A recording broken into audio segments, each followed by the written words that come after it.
नमस्कार, मी अश्विनी पुरी आणि तुम्ही पाहता DS न्यूज 24। निसर्ग संवर्धनाचा संदेश देणारा आणि तरुणांच्या संघर्षाची कथा मांडणारा आउट ऑफ सिलेबस हा मराठी चित्रपट सध्या चर्चेत आहे। या चित्रपटाची टीम आता नाशिकमध्ये दाखल होणार आहे, प्रेक्षकांशी थेट संवाद साधणार आहे। पाहूयात।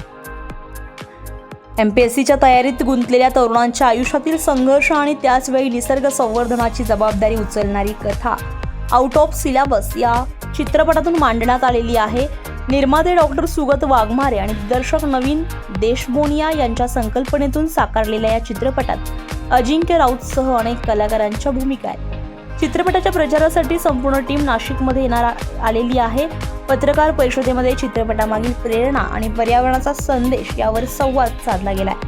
मनोरंजनासोबतच सामाजिक जाणीव जागवणारा हा चित्रपट 3 जुलैपासून प्रेक्षकांच्या भेटीला येतोय। तर निसर्ग संवर्धनाचा संदेश देणारा आणि तरुणांच्या संघर्षाची कथा मांडणारा आउट ऑफ सिलेबस हा चित्रपट नक्कीच 3 जुलैनंतर चित्रपटगृहात जाऊन नक्की पहा।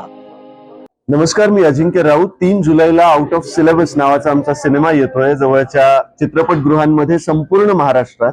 आणि खूप वेगळा विषय घेऊन एक वेगळं धाडसच केलंय असं मी म्हणेन, जिथे कमर्शियल सिनेमा घेऊन काही रोमॅन्टिक अँगल्स घेऊन खरं तर त्या सिनेमाचे रिटर्न्स जास्त मिळण्याची शक्यता असते आणि निर्माते ते सहज कमवू शकतात अशी फिलिंग असू शकते। पण आमच्या निर्मात्यांनी आणि संपूर्ण टीमने हे धाडस केलंय की असा विषय जो खरं तर आपल्या सगळ्यांवर एक प्रकारे संकट म्हणून भेडसावतोय आपल्याला, असा हा विषय याच्यामध्ये मांडण्याचा प्रयत्न केलाय। प्लस MPSC UPSC ची परीक्षा देणाऱ्या विद्यार्थ्यांसाठी खास हा सिनेमा बनवला गेलाय।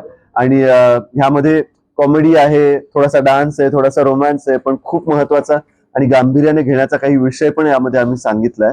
तर जवळच्या चित्रपटगृहांमध्ये येऊन तुम्ही सगळ्यांनी हा सिनेमा नक्की सहकुटुंब येऊन पाहाल 3 जुलै रोजी आउट ऑफ सिलेबस। धन्यवाद। नमस्कार, मी अद्वय आणि आम्ही घेऊन येतो आहे आमचा सिनेमा आउट ऑफ सिलेबस 3 जुलै 2026 रोजी। या सिनेमामध्ये खूप सारे लेयर्स आहेत, आपलं सोशल, इकॉनॉमिक, पॉलिटिकल, ड्रामा, तर खूप आवडेल अशी माझी पूर्ण खात्री आहे। तर सहकुटुंबासोबत आपल्या जवळच्या चित्रपटगृहात नक्की जा।